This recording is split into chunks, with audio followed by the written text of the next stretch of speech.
vosotros, me siento ahí en la primera ponencia. Me han puesto a mí porque no sabíamos si tienes que grabar. Bueno, doy un ratito. Sí. Mónica, te dejo a ti. Sí, sí.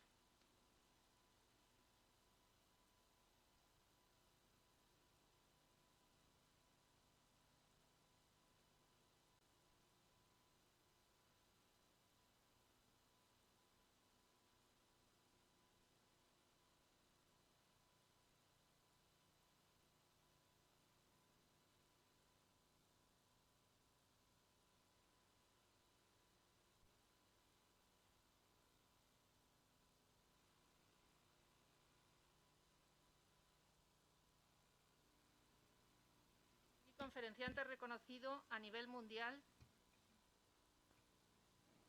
y ha impartido cursos en universidades y sociedades científicas de más de 30 países.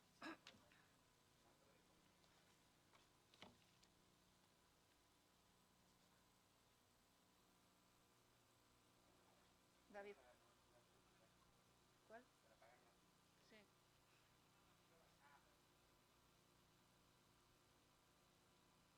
No se ha oído, repito. Sí, perdón. Sí, sí, sí.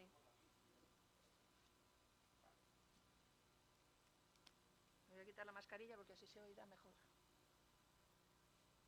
Bueno, el doctor David Suárez Quintanilla es catedrático de ortodoncia de la Universidad de Santiago de Compostela, miembro de la Real Academia de Medicina de Galicia, es presidente de la Sociedad Europea de Ortodoncia, director del Servicio de Investigación en Ortodoncia y Crecimiento Craneofacial, director del Máster de Ortodoncia y Ortopedia Dentofacial de la Universidad de Santiago de Compostela. Y ha impartido conferencias, es una persona reconocida a nivel mundial y ha impartido cursos en universidades y sociedades de más de 30 países. Y bueno, un currículum mucho más amplio, pero estaría aquí toda la mañana. Así que muchísimas gracias, David.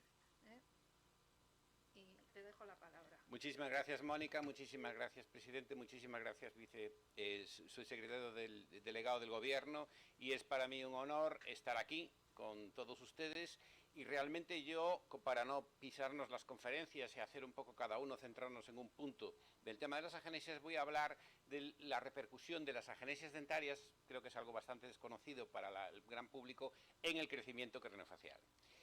Bueno, entonces voy a hablar de unos cuantos puntos. El primero va a ser ¿por qué son importantes las agenesias? Pues las agenesias dentarias son importantes no porque falten dientes. Es decir, las agenesias dentarias no son importantes porque falten dientes, son importantes porque los dientes forman hueso alveolar. El hueso alveolar va a formar prácticamente el tercio inferior de la cara. Y la falta de dientes va a hacer que ese hueso alveolar no solo falte, sino que además sea muy difícil estéticamente de sustituir. Y por tanto es muy importante entender que no estamos hablando de esto, estamos hablando sobre todo del tema del hueso alveolar y del crecimiento de la cara. Es decir, que estamos hablando de la formación de toda esta parte, de toda esta área de crecimiento de la cara, porque esa área de crecimiento es la que realmente está relacionada con eso. Es decir, que el crecimiento craneofacial, aunque los padres se parezcan a los hijos, no está tan determinado genéticamente como la gente piensa, sino que está determinado por muchos factores de tipo ambiental o epigenético. Es decir, que no tenemos la cara que tenemos solo porque nos parezcamos a nuestros padres. Lo que ocurre muchas veces es que lo que heredamos de nuestros padres es la musculatura, es la potencia de los labios o de los auriculares o de la lengua, y eso es lo que va a dar lugar a la conformación de la cara. Por ejemplo, la arquitectura craneofacial. Según como sean las inserciones musculares que tengamos en la cara, así vamos a ver a los pacientes de una manera o de otra. Un ejemplo que ustedes tienen aquí, creo, es las parálisis cerebrales, como dos pacientes gemelos, idénticos, uno que de repente tiene una parálisis cerebral y el otro que no, tienen sus caras absolutamente diferentes. Desde hace muchos años se sabe ya de las culturas mesoamericanas, las culturas de Mesoamérica, las culturas egipcias, que haciendo vendajes compresivos en los cráneos de los niños se producían muchas deformaciones. Pero es más, es que dos individuos absolutamente normales, un paciente braquifacial y un paciente dolicofacial, según como sea ese desarrollo craneofacial, va a dar lugar a un tipo u otro de cara. ¿Qué terreno tiene el crecimiento craneofacial? Y aquí tenemos eminentes ortodoncistas y antropólogos. Pues es un terreno de todos y es un terreno de nadie. Y es un terreno de nadie porque requiere ser un experto no solamente en anatomía craneofacial, sino en erupción dentaria y en hueso alveolar. Y así, ¿cuál es el gran hándicap o el gran problema central del crecimiento craneofacial? Que no sé por qué motivo se han utilizado esquemas o explicaciones excesivamente complejas. Y eso hace que muy pocas personas en el mundo realmente estén interesadas o conozcan lo que es realmente el crecimiento craneofacial. Por ejemplo, la famosa hipótesis de Mohs. La famosa hipótesis de Mohs por la cual ya un anatomista en el siglo XIX, Wolf, demostró que la arquitectura del hueso depende de cómo funcione la musculatura. Se dice en nuestro jerga que cuando el músculo y el hueso luchan, siempre gana el primero. Fijaros que el tejido, el globo ocular es el que determina cómo crece la órbita ósea y no al revés. Y por tanto, en la boca, gran parte de las malformaciones no dependen de que genéticamente el maxilar o la mandíbula se hereden, no, dependen de la musculatura funciona de una manera, la lengua funciona de otra manera, etc.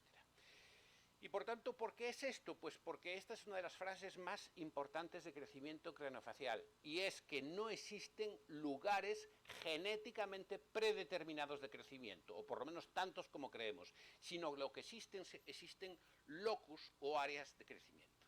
Bien, si hablamos de agenesias, pues todo el mundo conoce que las agenesias pueden ser agenesia dental simple, la hipodoncia, la odigodoncia, cuando faltan más de 6 dientes, además de los terceros molares, la anodoncia, que es muy extraño en dentición temporal y es muy frecuente, o realmente frecuente en dentición permanente, y que además se asocia a muchos síndromes, labio y paladar hendido, el síndrome de Down, displasias ectodérmicos y muchos de los síndromes que después comentarán nuestros compañeros. ¿Qué es lo que se produce? Una microdoncia, dientes pequeños, una discrepancia de Bolton, además los dientes no son proporcionales, las raíces cortas, lo que nos complica el tratamiento de ortodoncia, retraso eruptivo y también anomalías de esmalte. Pero la odigodoncia extrema, que yo llamo extrema cuando faltan realmente muchos dientes, está asociada también a características particulares. Bueno, como baja dimensión vertical, anterorotación mandibular, en fin. Y que lógicamente, después hablarán de eso, está unido lógicamente a una carga genética también que tiene relación con otras enfermedades e incluso con las neoplasias. Por tanto, lo que he hecho yo es hacer un pequeño esquema que creo que es muy práctico incluso para después hablar en las diferentes comunidades autónomas o en el Estado español, para hablar de qué pacientes deben de ser subsidiarios de ser ayudados completamente por el Estado o en parte por el Estado. He hecho esta pequeña idea y es los síndromes craneofaciales que cursan con agenesias múltiples. Y a su vez, las agenesias múltiples agravan el síndrome craneofacial. Esto sería un grupo. Otro grupo sería el de las agenesias múltiples que condicionan la alteración del crecimiento craneofacial. ¿Entendido? Estos serían como dos grupos que creo que serían interesantes. Muchas veces tenemos la displasia ectodérmica anhidrótica clásica, de la que mi padre, que murió hace 38 años y era catedrático de cirugía maxilofacial, pues yo recuerdo cuando yo era más pequeño, era un estudiante de odontología, haber visto muchísimas. Cuando hay anomalías del epiblasto estomodeal, de todos los derivados del ectodermo, y eso se traduce no solamente en las agenesias, en pelo raro, problemas de las glándulas sudoríparas, etc. Otras veces nosotros en el servicio de ortodoncia de la Universidad de Santiago de Compostela, junto con el servicio del profesor Pedro Diz, de pacientes especiales, pues tenemos muchos pacientes de este estilo, que son pacientes con síndromes craneofaciales, especialmente con fisuras labiopalatinas. Y en todos estos pacientes, pues nos encontramos, lógicamente, como podéis ver aquí, faltas de espacio sencillas de un premolar, o faltas de dientes ya más llamativas, como pueden ser los incisivos laterales o los dientes que están en comunicación con esa fisura palatina. Pacientes que requieren de un tratamiento ortodóntico odontológico, y aquí ya no estamos hablando de que además de que el Estado debe, o por lo menos debía procurar una ayuda económica a las familias. Ya no es ese el problema, la profesora Margarita Varela lo va después a corroborar. El problema es la coordinación de los equipos. O sea, aunque usted pueda permitirse el dinero y pagar esto, el problema es la coordinación, porque el dentista privado, yo tengo actividad privada, o sea, no soy nada sospechoso contra la actividad privada, pero la actividad privada no está acostumbrada a tratar este tipo de síndromes y de alteraciones craneofaciales. Son pacientes que, como digo, además de las alteraciones que presentan, requieren tratamientos pues complejos. Otras veces también, casos como este, un síndrome de primer arco, donde la agenesia realmente no es una agenesia genética ni consustancial, sino que es producto muchas veces incluso de la cirugía que se necesita en este caso para reconstruir la mandíbula e incluso para necesaria para reconstruir el pabellón auricular. Otras veces sí, las agenesias pues son muy llamativas. Esta es una agenesia muy rara, es una agenesia de los incisivos centrales. La paciente en la arcada superior prácticamente tiene unos esbozos de premolares y un solo canino. Y claro, ¿qué problema plantea este paciente? Pues esto no es un tema muy técnico, pero bueno, pues que tiene además unas anomalías denominadas anomalías de raíces cortas, con una altísima tendencia a reabsorción radicular que imposibilita, o por lo menos hace muy complicado, el tratamiento de ortodoncia. Pero yo quiero centrarme sobre todo en que vean esto. ¿Qué es lo que ven en esta radiografía? Pues una paciente con una gran falta de hueso aquí. Y aquí da la impresión que hicimos una cirugía ortognática o algo así. Pues no, simplemente lo que hemos hecho, a pesar de fallar los incisivos centrales, llevamos el resto de los dientes para adelante para crear hueso en toda la premaxila. Y por tanto, todos este tipo de tratamientos que son muy complicados, son muy complejos, pero que tienen una altísima efectividad desde el punto de vista terapéutico. Y por tanto, bueno, pues estos son los problemas que plantean. Aquí los tienen, vean aquí, por ejemplo, cómo cambia la posición de la premaxila desde antes a después, y eso que esta paciente está antes de haber hecho un injerto de hueso a nivel de una osteogénesis en la zona de la premaxila.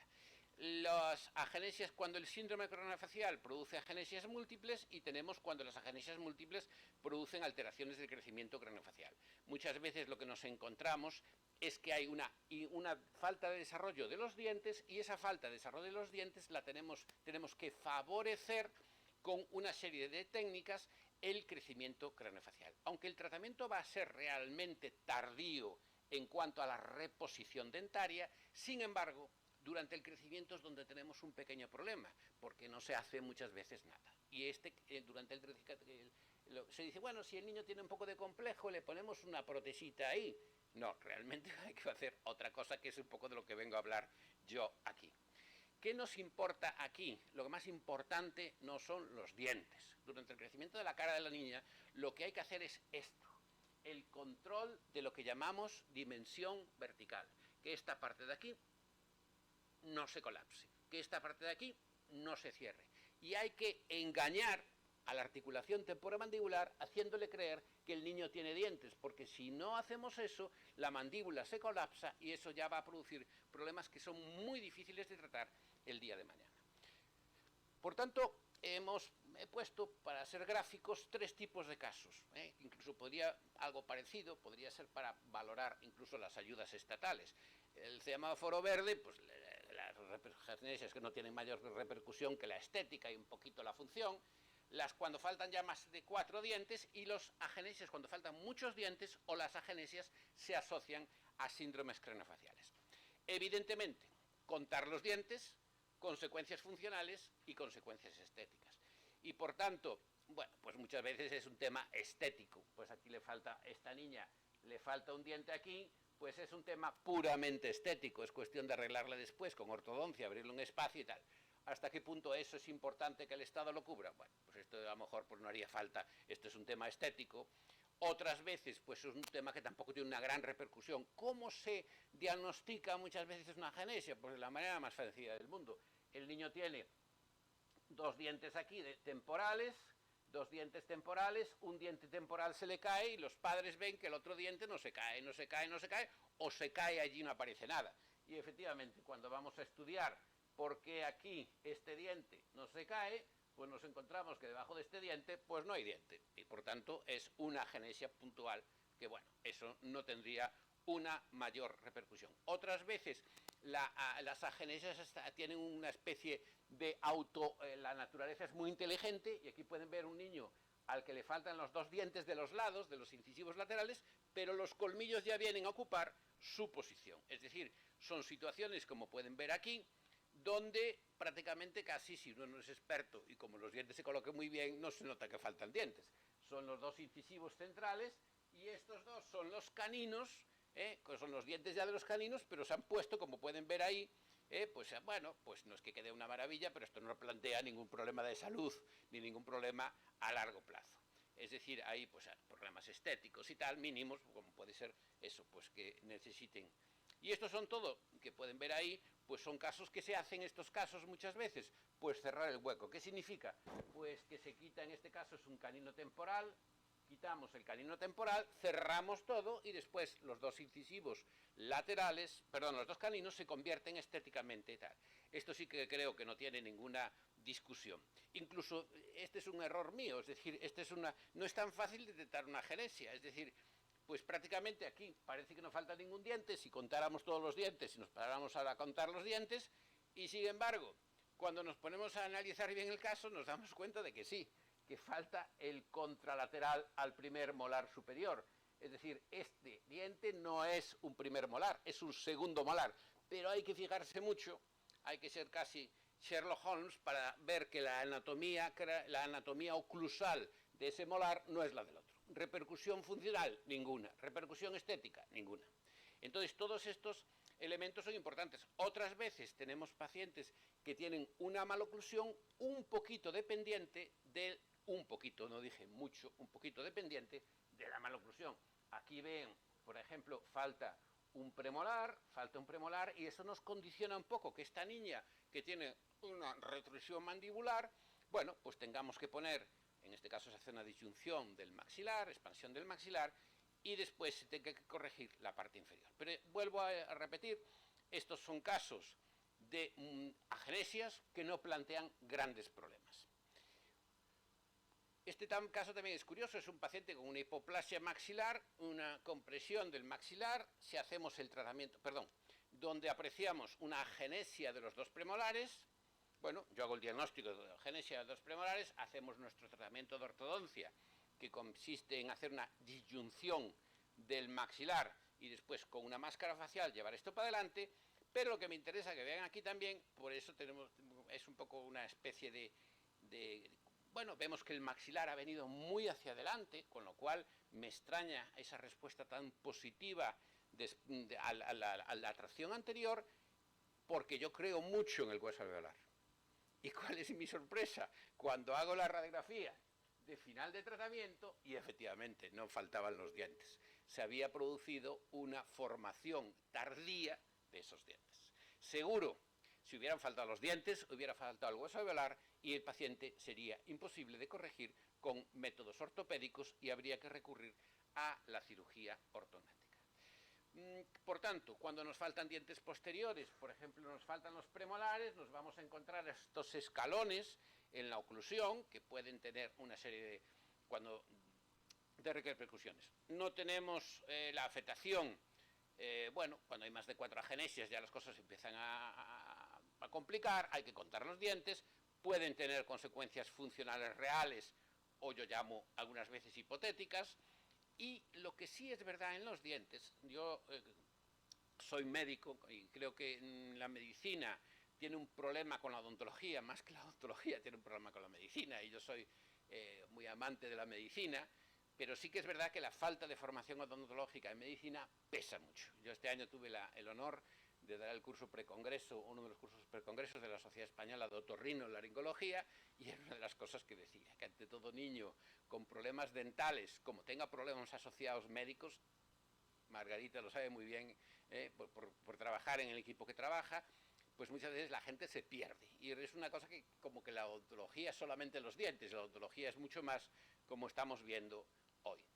Evidentemente, pues no es lo mismo una agenesia de los pacientes que hoy están aquí conmigo que una agenesia de esta chica, que a esta chica le faltan 4 dientes, o sea que le faltan realmente muchos dientes, pero realmente es un problema estético, no es un problema casi funcional.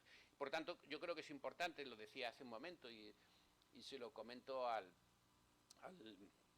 representante del gobierno aquí, que que es muy importante dividir muy bien qué pacientes realmente necesitan este tipo de tratamientos por problemas funcionales y por su crecimiento craneofacial y su estética final, y bueno, y muchos pacientes que tienen agenesias, pero porque tienen agenesias no van a necesitar ningún tratamiento de tipo adicional. Evidentemente, cuando tenemos, como pasa, como la niña que acabamos de ver, una falta de erupción de los dientes, de los incisivos superiores, tenemos que entender que todo el tercio facial inferior viene hacia atrás y eso nos produce bastantes problemas. Otras veces no.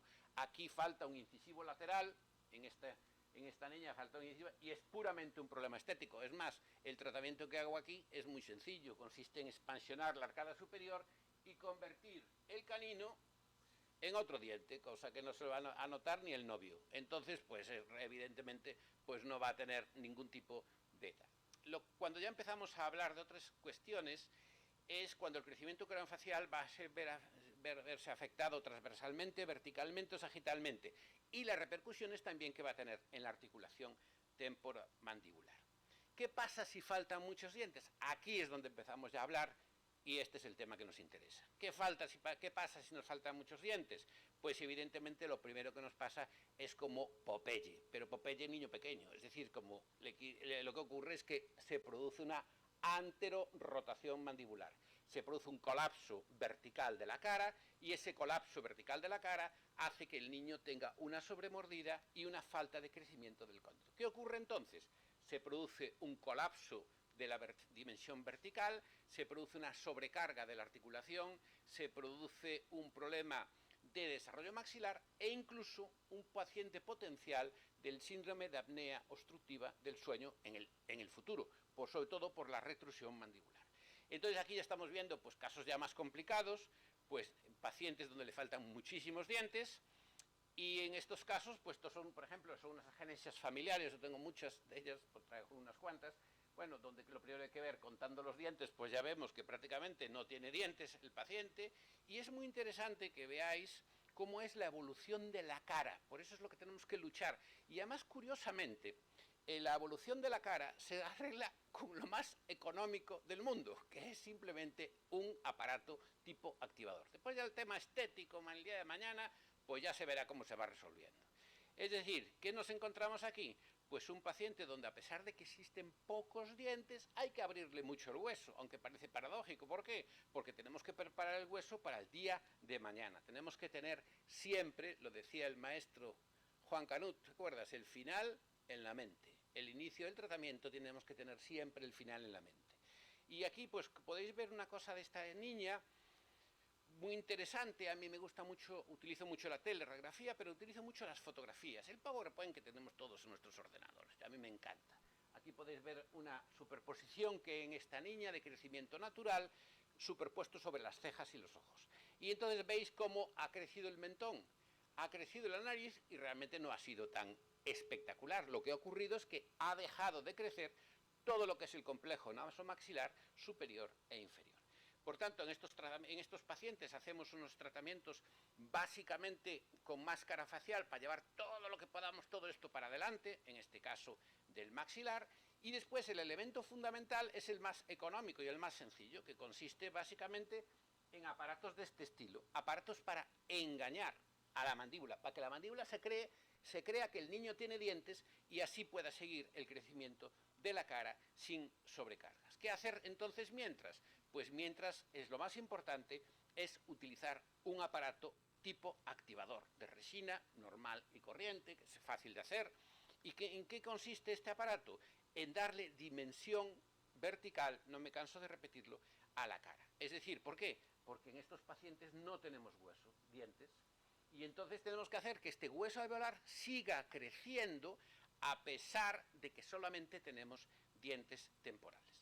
Bueno, esto, por ejemplo, es un típico ejemplo, decimos en Galicia, casa ferreiro coitelo de pau, que es casa de herrero cuchillo de palo, pues este es hijo de una pediatra, amiga mía, con agenesias múltiples. Y entonces aquí tenéis, por ejemplo, bueno, pues que me decía la pediatra, ¿qué hacemos? Porque le falta realmente, estos son dientes temporales, es decir, le faltan todos los molares permanentes superiores, le faltan premolares en la arcada inferior, los molares inferiores. Pues el secreto simplemente es, me decía, pero no hay que hacer nada más. Y digo, no, lo que hay que hacer durante todo el crecimiento es tienes que convencer a tu hija que convierta el usar el aparato en un hábito. Y ese hábito lo que tiene que hacer es poner el aparato todas las noches y el tiempo que esté en casa. ¿Para qué? Vuelvo a repetirlo, para que la mandíbula crea que hay dientes y que la musculatura y este espacio libre que se llama espacio libre interoclusal sea el espacio que se rellene con los dientes que van a hacer. Y lo veis de una manera, aunque no entendáis de esto, se ve, y es una tontería, no es nada del otro mundo, no es un tratamiento complicadísimo, y consiste básicamente en ponerse, como veis ahí, un botón. ¿Para qué? Pues para lo que veis aquí, para hacer que estos dientes que tiene aquí crezcan. Cuanto más crecen esos dientes, mejor va a ser la rehabilitación que veamos en estos pacientes más adelante. Importante para estos niños, los índices de cualidad de tratamiento. Hoy ya la salud ya no es la ausencia de la enfermedad, ni siquiera es la mejora social. Hoy la salud tiene un concepto político, y el concepto político es la calidad de vida. Se hablaba hace un momento de los presupuestos generales, lo que se busca para el ciudadano es la mejora de la calidad de vida dentro del marco de la salud. Por esto estos niños que tienen tantos problemas necesitan de una mejora de calidad de vida, una mejora para no estar su pubertad. Ahora salían que el gran problema hoy, y esto es un hecho, es Instagram, Facebook, todo eso está produciendo muchísimos problemas en los niños, y sobre todo muchísimos problemas en los adolescentes. Hoy los adolescentes con los selfies y con todas estas cosas están creando un problema impresionante porque la estética se ha elevado a un altar absurdo, pero que funciona así. Entonces hay que tener mucho cuidado porque estos niños necesitan también durante esa época crítica, a partir de los 12 años, y yo lo tengo por la experiencia de los fisurados, necesitan una atención muy especial hacia la estética y hacia su cara. Entonces muchas veces, pues tenemos que hacer tratamientos de este estilo, es decir, tratamientos semiprotésicos temporales y siempre ayudados, como digo, por el activador, etc. Evidentemente, hay veces que esto ya son otras generaciones, esta es una paciente ya mayor, de otra generación, pero para que veáis muchas veces las agenesias múltiples en el maxilar, ¿a qué conducen? Pues lógicamente producen a deformidades dentofaciales muy graves. Ahora mismo hacer el tratamiento de esta paciente que estamos haciendo ahora, pues es muy complejo porque no tenemos dientes para hacer estos tratamientos tan complicados. Por eso no hay que llegar nunca a esta situación. Todos los pacientes que tienen múltiples agenesias requerirían, por tanto, un tratamiento muy complicado. Yo ahí es donde me pierdo. He intentado buscar bibliografía, no he encontrado, me he quedado asombrado lo poco que hay sobre esto, me he quedado alucinado porque le estaba contando antes a la directora que es un tema que manejo desde hace muchos años, pero que no me puso en serio hasta hace poco a mirarlo en profundidad. Y entonces me he encontrado que tengo, dentro de mi experiencia clínica, tengo de todo. Pues tengo casos como este, agenesias múltiples, pero un montón, como veis ahí, le faltan todos los premolares, le falta, o sea, un montón de dientes que le faltan a la niña, y la niña ningún problema estético. Más que el problema estético, ningún problema. ¿De qué depende eso, en mi opinión, ahora? Y si queréis lo podemos debatir después. Pues del esqueleto craneofacial. Y voy a hablar un minuto de eso. Y aquí tenéis la paciente a la que simplemente se hace un tratamiento, pues, cuando estén 16, 17 años, se le abren los huequitos, se le ponen sus implantes, sus historias y punto, y se acaba el tratamiento. Es decir, que hay algo más que no es solamente el tema de los dientes. Es el hueso alveolar y hacer una predicción de que ese niño, cómo le va a influir los dientes en el hueso alveolar. Voy a hablar 4 cosas de estos. Una cosa increíble que tenemos en la profesión, esto es más ya para nosotros técnicos, pero bueno, pues, una cosa increíble que existe es la ortodoncia. A mí me hace mucha gracia porque cuando sales de la medicina o del campo de la antropología o de otros campos de la neuroanatomía, que me gusta mucho, entrar en ortodoncia, esto es una cosa surrealista. Por ejemplo, la definición de hueso alveolar, que está en los libros de texto, de todos los libros de texto, incluido el de Tenkate, está mal. Increíble, pero sí, también está mal la definición de ortodoncia en el diccionario de la Real Academia, y eso que ya les había comentado a Darío Villanueva cuando fue presidente de la institución. ¿Qué significa esto? Pues significa que cuando tenemos anomalías dentarias muy graves en niños con 12 años que parecen de cirugía, simplemente poniendo unos tornillitos, que no voy a hablar de eso, y modificando esto podemos conseguir muy buenos resultados dentarios y muy buenos resultados estéticos. pacientes incluso le falta un trozo de la mandíbula, el cóndilo, le falta la rama ascendente o parte de la rama ascendente, simplemente con braques, simplemente con nuestros tornillos podemos, y con nuestros microimplantes, podemos conseguir muy buenos resultados dentarios, muy buenos resultados en el crecimiento de su cara, etc. ¿Por qué ocurre eso? Pues por una cosa increíble, es porque la definición de hueso alveolar está mal. Es increíble, pero es así. ¿Y es por qué es? Pues es porque porque nosotros trabajamos mucho sobre hueso alveolar. Si, por ejemplo, nosotros tenemos un diente arriba, para entendernos, y ponemos un microimplante abajo, hacemos una tracción de ese diente, nos aparece un hueso nuevo, que es ese hueso que aparece de color rojo. Bueno, pues ese hueso nuevo de color rojo es hueso alveolar. Pero ese hueso alveolar, hasta es decir, se puede ver perfectamente que está por encima del diente, no se relaciona en absoluto con el diente. Es decir, el hueso alveolar no tiene tanto que ver como los dientes. Sí que tiene que ver porque el hueso alveolar siempre es formado por los dientes y siempre desaparece con los dientes. Y por tanto, esto es muy interesante porque el hueso alveolar va a estar relacionado con el crecimiento facial. ¿Y cómo os lo explico yo de una manera muy sencilla? Pues solo quiero que vean el incisivo. ¿Qué pasa cuando sale un diente? Pues es que sale un diente. No sale un diente. Es que sale un diente y cuando va saliendo el diente, lo pueden ver aquí, se va formando hueso alveolar. Y esa formación de hueso alveolar es la que da lugar al desarrollo vertical de la cara. Y por tanto, esto es algo muy importante porque juega a para qué es el hueso alveolar. Y este es el núcleo, por no hablar más de agenesias, ¿no? Este es el núcleo de lo que yo quiero explicarle a la gente, que cuando falta un diente, en un adulto, bueno, falta un diente. Pero cuando falta un diente en un niño, esa falta de diente del niño va a tener una repercusión muy grande. Y lo voy a poner acabar con esto, con una reflexión sobre los casos clínicos. Un caso clínico. Este es un paciente que tiene una asimetría de la cara, es decir, de la cara la tiene desviada para un lado. Bueno, hago un tratamiento normal de ortodoncia, de expansión de las arcadas. Bueno, y lo que quiero es que vean el tratamiento, esto es un tratamiento de ortodoncia normal, o sea, digamos, bueno, acaba el tratamiento de ortodoncia,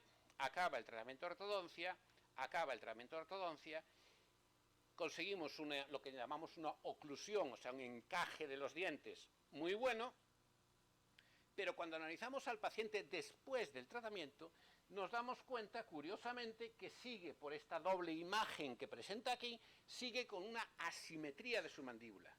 Sigue con una asimetría. ¿Qué significa eso? Significa que a pesar de la asimetría podemos conseguir un buen encaje de los dientes, sí. Y entonces esto tiene una razón más filosófica e interesante, y hablaba con la doctora Marina hace un momento de esto, y creo que es uno de los grandes temas para estudiar, y tengo sobre eso mi hipótesis. ¿Cuál es mi hipótesis sobre eso?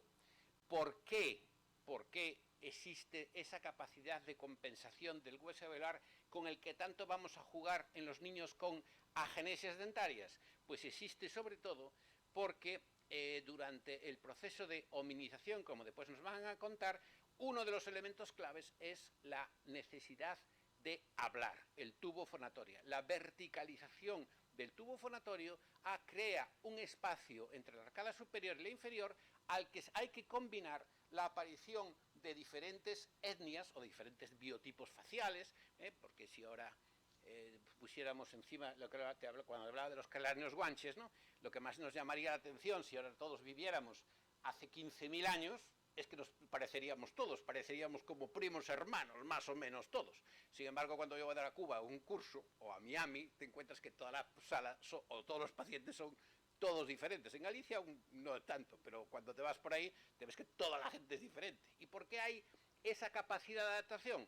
Pues es simplemente, esa capacidad de adaptación es porque creo que doctores tienen la Santa Madre Iglesia, pero bueno, uno de los elementos clave es el habla posiblemente fue uno de los elementos fundamentales de la evolución, y precisamente aquí está Miguelón, hablando del rey de Roma. ¿Y qué ha pasado? Pues muy fácil, la oclusión es el comparador periférico que determina la posición de la mandíbula, por eso los niños cuando tienen anomalías en los dientes, en el encaje de los dientes, desvían la mandíbula. Eso va a producir una compensación dentoalveolar vertical y esto va a influir en el crecimiento de la mandíbula, en la rotación y en la posición del mentón. Es decir, refiriéndonos a esto, ¿qué sería esto? Pues el hueso dentoalveolar actúa como un colchón que sirve para compensar el desarrollo de las bases esqueléticas maloclusivas y también para mantener la mejor oclusión pacientes. Por eso es tan importante el desarrollo vertical facial de estos pacientes. Y durante este tratamiento, después lo comentaremos creo que por la tarde, creo que es muy claro dividir qué pacientes necesitan un tipo de tratamiento a otro y los que el Estado debía de ayudar. Bueno, repito, muchísimas gracias.